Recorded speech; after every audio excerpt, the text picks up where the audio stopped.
There are even more twists and turns in our efforts to sign Kounde from Sevilla, as Barcelona are not giving up and are trying to find an agreement now with Sevilla to sign Kounde.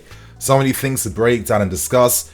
Is everything over, or do we still have hope? And is there still a possibility that we can sign Kounde in this window? Hope you guys enjoyed today's video. Before I get into things, I did a video collab with Babs14 of Arsenal, of course, for our upcoming final game against Arsenal in the preseason tour. Give it a watch, but I need to give you guys a quick disclaimer. The audio on my side, something happened, something went wrong, but I just couldn't sacrifice the video, so apologies for that. But in this video, let's get 3k likes without wasting any more time. Now for me, how many more twists and turns do we have to take? I thought after I made yesterday's video, when we found out that we had a verbal agreement with Sevilla, when we found out that they accepted our terms, they accepted the money, and when we found out that Kounde accepted the 125,000 a week 5-year deal on our side as well too, I thought that's it. He's our player, and all we have to do right now is wait for the medicals to come and for the final documentation to be sent to Sevilla. However, this morning, the demon of this window in Gerard Romero has come out, of course, to tell us that nothing's over just yet and Barcelona just aren't going away. Now we know that Barcelona activated second economic levers up to the tune of around 300 million. So they've sold around 25% of their media rights in the club, bringing in tons of money, tons of investment. And I guess they're now acting with agency and haste now to make something happen and try and steal another player from us, another player that we already agreed terms with again from our hands. But of course, big journalists were correct with their stories they reported yesterday. Everything changed in the early hours of this morning. As Gerard Romero reports, Barcelona have made a U-turn, of course, are now trying to sign Kounde this morning, and they're now trying to find a final agreement with Sevilla, of course, in order to get this deal over the line.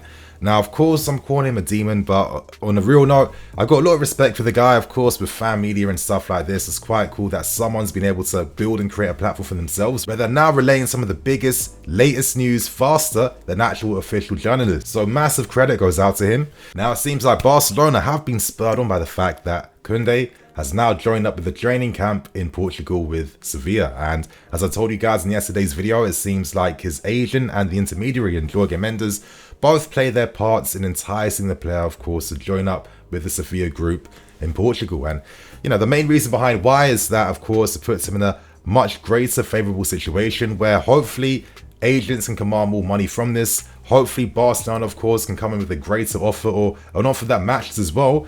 And of course, just drive with those agent fees on top of that. So, you know, that's how the game works. I can't be sitting here getting mad and crying because this is how football works. We do the same things ourselves. It's, you know, it's a dog-eat-dog world when it comes to negotiating for the very best players in Europe. But one of the main reasons as well behind why Kounde is delaying things and taking his time, as reports are actually suggesting, is the fact that Xavi has been having daily contacts and daily talks with the player. Now, I've told you guys this over a while now that Xavi is absolutely desperate to add him to Barcelona's team for next season.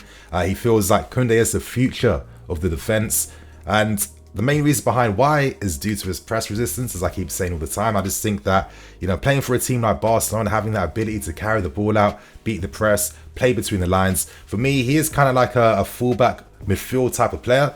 And these are the type of profiles that Barcelona absolutely love. Now, Spanish media AS released an article like an hour ago suggesting that Kounde is now getting ready to reject us after wanting to now sign for Barcelona.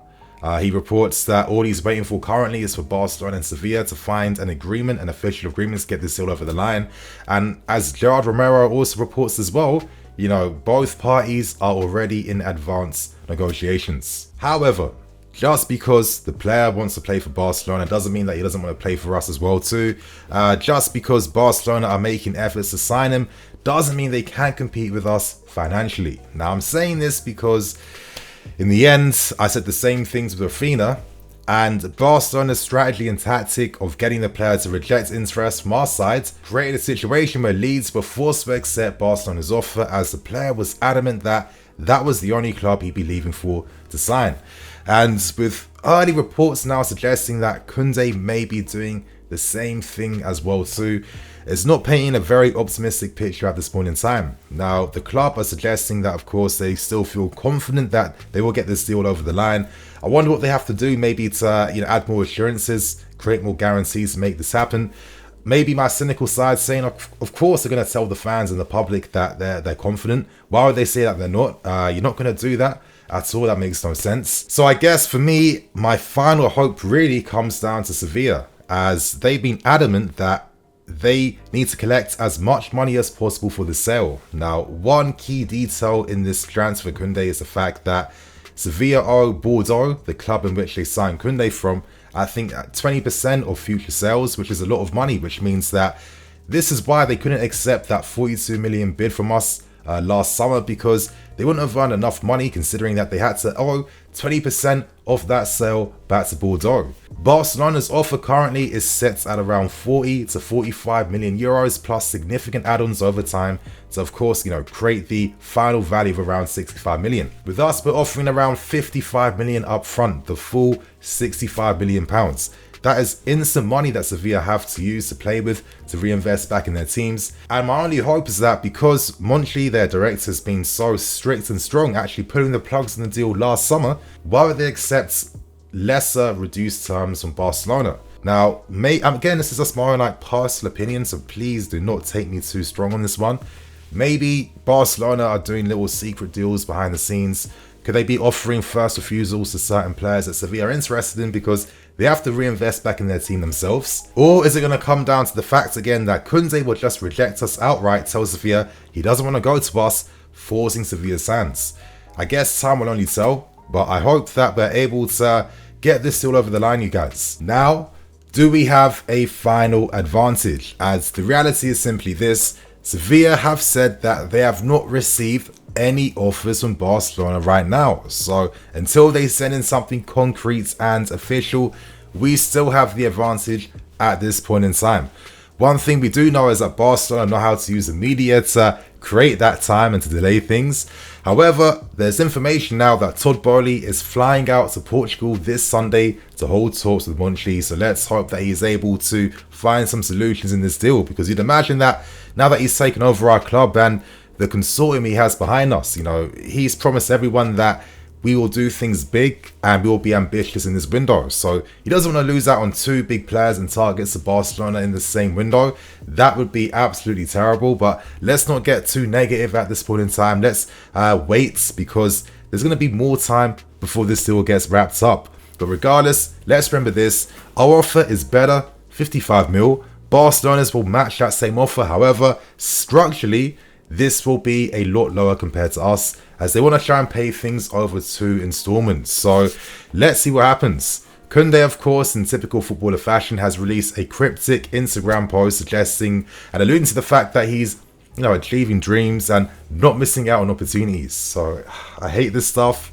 It can mean absolutely anything. I don't know why these players got to play with the heartstrings like this, but it's what makes transfer season very exciting in my opinion. But let's see what happens. And now to end things with the final part of today's video. Now, if Barcelona are able to win the race to sign Kounde, I guess they'll have to say goodbye to Marcos Alonso and Azpilicueta. But realistically, are they going to be that upset by that? Absolutely not. Last night, Tuchel came out and clarified in a press conference that he may have to cancel Azpilicueta's proposed move to Barcelona. Here's what Tuchel had to say. As he said, "We don't think so much about other clubs. The focus is on us and what we want and need." I said that to him, and I said to you that I understand on a personal and career level, but I am not only in this role to give him what he wants. I am the manager for Chelsea who wants to do what's best for the club. He doesn't like it, but he understands. It is tough for him because the other club is permanently on him. On September 1st, when things calm down, then he can play on his highest level. And of course, when asked if he's a little bit annoyed by the fact that Barca are constantly trying to sign the same targets, Tuchel suggestingly maybe a little bit. But for me, my first thought was when I read this is the fact that, okay, the Tuchel gets some inside information surrounding the current status of this deal for Kounde, and maybe that's why he's publicly feeling confident now to say, listen, Azpilicueta isn't going anywhere, as retaliation for the fact that Kounde, of course, would have been the player to replace Azpilicueta. That's as simple as that. We know that once Azpi left, Kounde would have come. But now it's got me a little bit worried now. in regards to whether we can get this deal over the line. And now, of course, naturally, it comes down to other defensive options and targets. In the case of Kimpembe, is this a player that we can still sign? I'm not too sure. Recently, Paris Saint-Germain, of course, have ended their interest in Skriniar. They got priced out in the end for him, and instead, they're very close to now signing Musiala from RB Leipzig now. So that could have a pretty negative type of like merry-go-round effects, because Skriniar, Kimpembe and Gvardiol are naturally targets I'm assuming we'll go back in for, knowing that we've already made our interest and had contact for these guys already. But in the case of Gvardiol, not only have Leipzig insisted that they won't be selling him unless they get crazy money. That's the same thing they say for all their top stars throughout every single window. But I can't imagine they want to lose both Musiala and Gvardiol in the same window. So if that was to happen, it seems like you have to pay even more money to get this deal over the line. And, you know, of course, another negative effect from that is that if you sign a player around the same age as Levi Colwill, you're just essentially forcing the player away. And after considering how we've lost talents like Tomori and Guy, who literally could have been filling in slots for this team and giving us great quality instantly, it's not as simple and easy to say, you know, goodbye Colwill and just sign defenders now, because I feel like it's going to be quite hard for Tuchel to get 2 more centre-backs in this window. And as I keep saying, you guys, this is the perfect time now to try and transition away now from remaining using a back 3 system. When you have Reece James that can also play on the right-hand side in the biggest games. We saw that against Real Madrid last season. Continue to use him in those big games if you have to. Maybe instead of signing 2 centre-backs, move for a midfield player or move for a guy that can play as a left wing-back or right wing-back.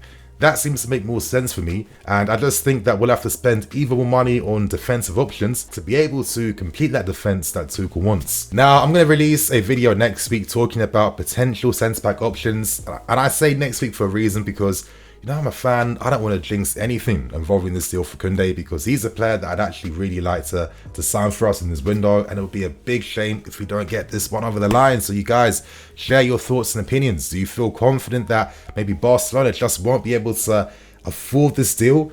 Or are you just accepting the fact that Kounde won't be coming because Barcelona will do the same thing they did when they signed Rafinha?